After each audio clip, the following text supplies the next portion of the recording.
여러분, 혹시 살면서 나는 원래 이런 사람이야, 혹은 뭐 사람 고쳐 쓰는 거 아니야, 이런 말 해보신 적 있나요? 아마 다들 한 번쯤은 해보셨을 겁니다. 네, 저도 가끔 하거든요. 아니면 뭐 유행하는 성격 유형 검사 같은 거 보면서 아, 내 성격은 딱 이거구나. 나는 원래 사람들 만나는 걸 힘들어해. 이렇게 자신을 고정된 틀 안에 딱 정리해 둔 적 없으신가요? 세상이 워낙 복잡하니까요. 나 자신이라도 뭔가 하나의 명확한 단어로 깔끔하게 정의하고 싶은 마음이 드는 거죠. 맞아요. 그런데 만약에 우리가 태어날 때부터 철석같이 믿고 있던 나라는 존재가 사실은 단단한 돌멩이 같은 어떤 단일한 실체가 아니라면 어떨까요? 그거 굉장히 도발적이면서도 오늘 우리가 다룰 핵심을 정확히 찌르는 질문이네요. 여러분 안녕하세요. 오늘 심층 탐구에서 전문적인 분석을 맡은 연구자입니다. 네, 안녕하세요. 저는 진행자입니다. 오늘 우리가 깊게 파헤쳐볼 자료가 바로 이 내면 소통과 마음 끌력 훈련에 관한 심층 강의 기록물인데요. 맞습니다. 특히 이 자료 후반부에서 던지는 가장 파격적이고도 희망적인 메시지가 하나 있어요. 바로 나는 고정된 실체가 아니다. 그렇기 때문에 나는 나를 근본적으로 그리고 완전히 변화시킬 수 있다는 거죠. 와, 나를 완전히 변화시킬 수 있다? 자, 그럼 오늘 심층 탐구의 목표를 명확히 세워보겠습니다. 내 안에는 대체 몇 명의 내가 살고 있는지, 그리고 그 수많은 나들 사이의 대화를 어떻게 바꿔야 우리 삶의 궤적이 완전히 달라질 수 있는지 지금부터 본격적으로 파헤쳐보겠습니다. 아주 좋습니다. 그런데요, 솔직히 첫 번째 주제부터 약간 저항감이 들거든요. 단일한 자아라는 게 환상이다, 이렇게 자료에 나와 있는데 네, 환상이라고 명시되어 있죠. 아침에 일어나서 거울을 보면 저는 분명 한 명의 사람이고요. 주민등록증에도 제 이름은 딱 하나잖아요. 제가 여러 명의 집합체라는 게 선뜻 와닿지가 않아요.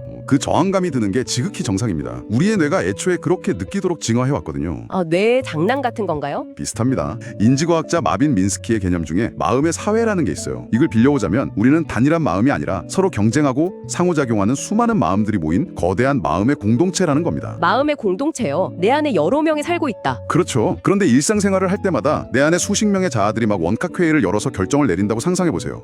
점심 메뉴 하나 고르는데도 하루 종일 걸리겠네요. 맞아요. 에너지가 너무 많이 소모되잖아요. 그래서 우리의 뇌는 생존과 효율성을 위해서 마치 단 한 명의 내가 모든 것을 통제하고 있다는 환상, 즉 일종의 착각을 만들어낸 겁니다. 그러니까 제 안에는 사실 수많은 부서가 있는 거대한 기업이 쉴 새 없이 돌아가고 있는데 외누로 발표를 할 때만 단일한 대표이사 한 명이 마이크를 잡고 있는 거나 마찬가지죠. 바로 그거네요. 대표이사가 회사 전체는 아닌데 우리는 그 한 명이 회사라고 믿어버리는 거네요. 아주 정확한 비유입니다. 이 지점에서 한 걸음 더 들어가 보면요, 우리가 일생에서 겪는 수많은 고통이나 분노의 근본 원인이 바로 이 단일한 자아라는 환상에서 비롯된다는 걸 알 수 있어요. 내가 하나라고 믿기 때문에 고통받는다고요? 네, 나는 절대 변하지 않는 쇳덩어리 같은 하나의 존재라고 꽉 쥐고 있으니까 외부 상황이 변하거나 다른 사람의 날카로운 말과 부딪힐 때 깡 하고 깨지면서 깊은 상처를 받는 겁니다. 유연하게 휘날고내기에 못 끌려먹은요. 그렇죠. 관련해서 자료에 나오는 흥미로운 언어적 통찰이 하나 있는데요. 한국어 화자들이 부모님을 지칭할 때 보통 내 부모님, 내 엄마라고 잘 안 하잖아요. 네, 보통 우리 엄마, 우리 아빠라고 부르죠. 저도 매일 그렇게 씁니다. 외동딸이나 외동아들인 분들도 우리 엄마라고 하죠. 맞아요. 생각해보면 문법적으로는 참 이상한 표현이네요. 나 혼잔데? 왜 우리라고 할까요? 이게 단순히 언어적인 관습을 넘어서는 단서입니다. 무의식 깊은 곳에서는 나라는 존재가 하나로 닫혀있는 고립된 개인이 아니라 나를 넘어서는 여러 존재가 모인 복합적인 상태라는 걸 문화적으로 인지하고 있다는 뜻이거든요. 와, 그렇게 연결해보니 언어라는 게 참 오묘하네요. 나라는 개념은 주차장에 멈춰서서 절대 바뀌지 않는 명사형 자동차가 아니라 도로 위를 쌩쌩 달리고 부풍도 갈아 끼우면서 끊임없이 움직이는 동사형 자동차에 가깝다는 거죠. 동사형 자동차. 좋습니다. 그렇다면 도대체 내 안에 어떤 형태의 나들이 안고 있는지 그 공동체의 구성원들을 구체적으로 만나봐야겠습니다. 자료를 보면 두 명의 표면적인 나를 먼저 소개하고 있어요. 네, 내면 소통을 이해하기 위해 꼭 알아야 할 두 자아죠. 바로 경험자아와 기억자아입니다. 우리가 일상적으로 나라고 부르는 것들의 실체인 거네요. 경험자부터 좀 살펴볼까요? 영문으로는 experiencing self라고 되어 있던데요. 네, 이 자아는 복잡할 것 없습니다. 지금 당장 무언가를 느끼고 경험하고 이 찰나의 현재를 살아가는 주어로서의 나입니다. 주어로서의 나. 예를 들어 길을 걷다가 문지방에 발가락을 쾅 찧었을 때 아악 하고 고통을 느끼는 바로 그 0.1초의 순간 있잖아요. 상상만 해도 아프네요. 혹은 아주 맛있는 디저트를 먹고 입안에서 확 퍼지는 단맛을 느끼는 그 순간, 그 찰나를 감각하는 주체가 바로 경험자입니다. 무언가를 실시간으로 감각하는 주체군요.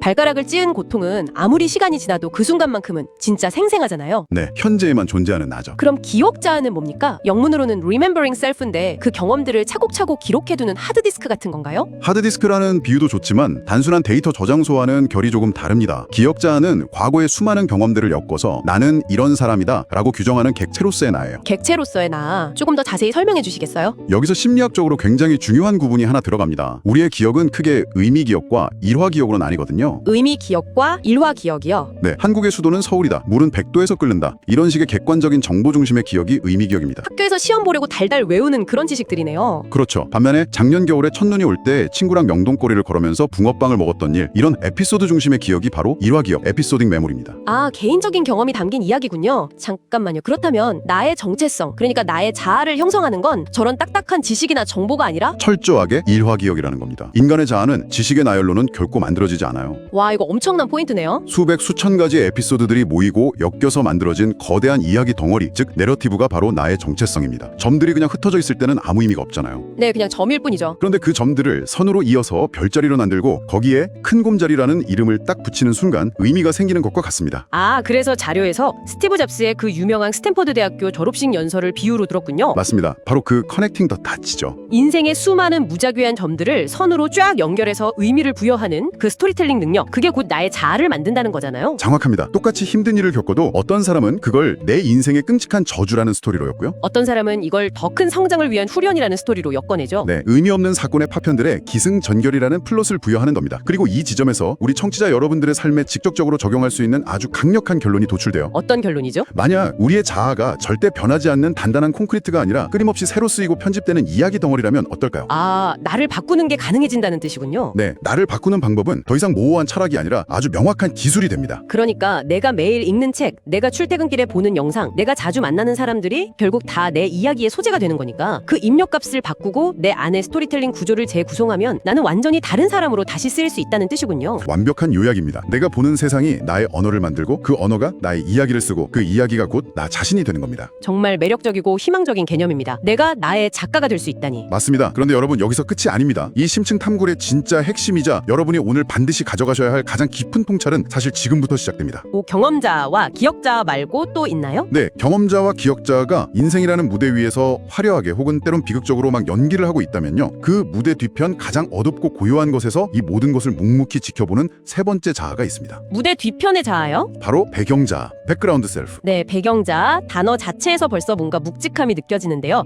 무대 뒤의 관찰자라 제가 자료를 보면서 이 배경자를 설명하는 두 가지 시각적 비유에 완전히 매료됐거든요. 첫 번째 비유가 스크린과 영상의 비유였죠. 네, 청취자 여러분도 지금 영화관 한가운데에 아주 편안하게 앉아있다고 상상해 보십시오. 스크린 위에는 현란하고 화려한 영상이 막 쏟아집니다. 블록버스터 영화처럼요. 막 건물이 폭발하고 주인공이 날아다니고. 네, 슬픈 음악도 막 흐르고요. 여기서 끊임없이 변하고 요동치는 그 화려한 영상, 그게 바로 우리의 경험자입니다. 아, 영상이 경험자다. 그럼 배경자는? 배경자는 그 폭발하고 요동치는 영상 뒤에 항상 고요하게 존재하는 텅 빈 하얀색 스크린 그 자체입니다. 스크린이요? 네, 우리는 보통 화려한 영화에 푹 빠져서 울고 웃느라 내 문 앞에 캔버스천으로 된 하얀 스크린이 있다는 사실조차 새까맣게 잊어버리잖아요. 그렇죠. 영화 보면서 스크린 천의 질감을 생각하는 사람은 없으니까요. 하지만 영화가 다 끝나고 영상기 불빛이 탁 꺼지면 그제야 보입니다. 영화가 상영되기 전에도, 상영되는 중에도, 상영이 끝난 후에도 묵묵히 그 자리를 지키고 있던 변함없는 하얀색 스크린이요. 잠깐만요. 이거 제 일상에 대입해보니까 생각이 완전히 달라지는데요. 만약에 제가 직장에서 상사한테 엄청 안 좋은 소리를 듣고 극도의 분노에 휩싸인 날이 있다고 해보죠. 네, 아주 흔한 일상이죠. 지금까지 저는 제가 그 분노라는 영화 자체라고 착각했던 거네요. 분노에 잡아먹혀서 내가 곧 화난 사람이라고 굳게 믿었는데. 사실 진짜 나는 그 분노라는 불타는 영상이 쏘아지고 있는 텅 빈 스크린이라는 거죠. 와, 완벽하게 이해됐습니다. 영상은 지나가지만 스크린은 상처받지 않고 그대로 남아있다는 거잖아요. 그 인식의 전환, 그게 바로 이 강의 자료가 말하고자 하는 궁극적인 목표입니다. 두 번째 비유인 바다와 파도의 비유도 완전히 같은 맥락이에요. 그것도 설명해 주시죠. 경험자는 바다 표면에서 태풍에 거칠게 휘몰아치거나 때론 잔잔하게 일렁이는 일시적인 파도입니다. 반면에 배경자는 그 밑에 존재하는 거대하고 평화롭고 어두운 심해, 즉 바다 전체를 의미하죠. 파도가 제 아무리 높게 치고 부서져도 결국 바다 표면에서 일어나는 일시적인 현상일 뿐이고 언젠가는 다시 깊은 바다로 스며들어 고요해진다는 거군요. 맞습니다. 파도는 바다를 결코 해칠 수 없어요. 그런데요, 스크린이나 바다 같은 배경자아가 제 안에 깊숙이 존재한다는 사실은 이제 머리로는 알겠습니다. 그런데 현실에서 당장 내 눈앞에서 파도가 미친 듯이 치고 있는데 어떻게 그 깊은 바다를 느낄 수 있나요? 막 화가 머리끝까지 나면 아무것도 안 보이잖아요. 거기서 바로 마음 훈련의 핵심인 알아차림, 즉 어웨어네스의 기적이 일어납니다. 아주 쉬운 예를 하나 들어볼까요? 네, 좋습니다. 여러분이 지금 예쁜 카페에서 소설책을 읽고 있다고 해보죠. 주인공의 아주 슬픈 사연에 푹 빠져서 눈물을 뚝뚝 흘리고 있는 경험자가 있습니다. 파도가 막 치고 있는 거죠. 네, 감정에 완전히 몰입한 상태죠. 그런데 바로 그 순간 하지만 찰나의 틈을 타서 내가 지금 카페 의자에 앉아 주인공의 이야기에 공감하며 눈물을 흘리고 있구나 라고 그 상황 전체를 한 걸음 딱 떨어져서 바라보는 또 다른 시선이 생깁니다. 마치 CCTV처럼 나를 내려다보는 느낌이네요. 맞습니다. 내가 나를 관찰하고 있다는 것을 자각하는 것, 그것이 바로 배경자아를 알아차리는 순간입니다. 그러니까 내가 파도 속에 휩쓸려서 허우적대는 게 아니라 스쿠버 다이빙을 하듯이 깊은 바닷속으로 쑥 내려가서 수면 위에서 요동치는 파도를 올려다보며 관망하는 거군요. 기가 막힌 표현입니다. 이 배경자아를 알아차리는 순간 우리는 감정의 노예에서 즉각적으로 해방됩니다. 극도의 불안감을 느끼거나 깊은 슬픔에 빠질 때 우리는 보통 그 감정과 나 자신을 찰싹 붙여서 동일시하거든요. 나는 너무 슬픈 사람이야 라고요. 슬픔이 곧 나다 이렇게요? 하지만 배경자아를 자각하면 지금 내 마음의 표면에서 슬픔이라는 파도가 거칠게 치고 있구나 하고 일종의 자연현상으로 바라보게 됩니다. 파도를 억지로 멈추려 하는 게 아니에요. 그냥 지켜보는 거군요. 네, 그저 파도가 치는 것을 스크린처럼 가만히 지켜보는 것. 이것이 마음근력 휴령과 명상이 추구하는 진정한 평정심입니다. 머리를 한 대 세게 맞은 것 같습니다. 파도를 멈추는 게 아니라 내가 거대한 바다임을 기억하는 거네요. 자, 그럼 여기서 또 다른 궁금증이 생깁니다. 배경자아를 알아차려서 감정의 폭풍에서 한 걸음 물러설 수 있게 되었다면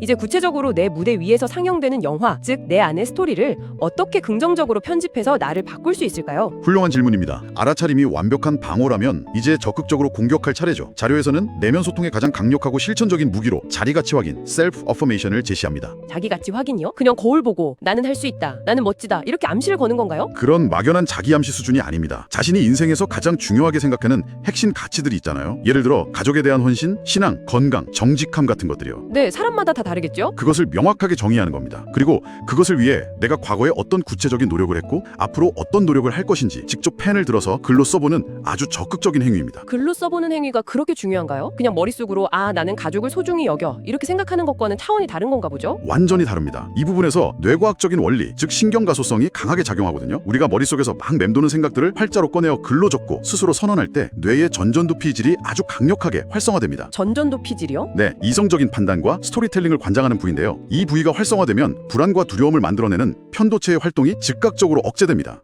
서로 시소처럼 연결되어 있군요. 즉 내가 나의 핵심 가치를 글로 적으며 스토리를 재구성하는 순간 뇌의 신경 회로 자체가 물리적으로 변화하기 시작한다는 뜻입니다. 와, 그러니까 단순히 기분 전환 용구 일기를 쓰는 게 아니라 내 뇌의 회로망을 물리적으로 직접 납땜해서 다시 연결하는 엄청난 작업이라는 거군요. 정확합니다. 제가 이 자료의 후반부를 읽으면서 정말 온몸에 전율을 느꼈던 문장이 하나 있어요. 바로 나는 나 자신에게 있어서만큼은 마치 신과도 같은 존재다. 이 구절이었어요. 이 표현 정말 압도적이지 않나요? 그 문장이 품고 있는 철학적 깊이는 실로 엄청납니다. 우리가 타인이나 외부 세계, 날씨 같은 걸 내 맘대로 바꿀 수는 없잖아요. 절대 불가능하죠? 하지만 내 내면의 우주, 내 이야기의 결말을 결정하는 단 한 명의 전능한 작가는 오직 나 자신뿐이라는 뜻입니다. 내가 나에게 진심으로 나는 이런 가치를 추구하는 사람이다라고 선언할 때 그 내면의 목소리는 즉각적이고 절대적인 권력을 가집니다. 절대적인 권력이요? 자료에서 아주 도발적이고 흥미로운 예시로 용서를 들어요. 청취자 여러분도 한번 같이 상상해 보시죠. 누군가 나에게 엄청난 상처를 줬고 내가 그 사람을 진심으로 용서하겠다고 결심하며 내면의 스토리텔링을 바꾸는 순간을요.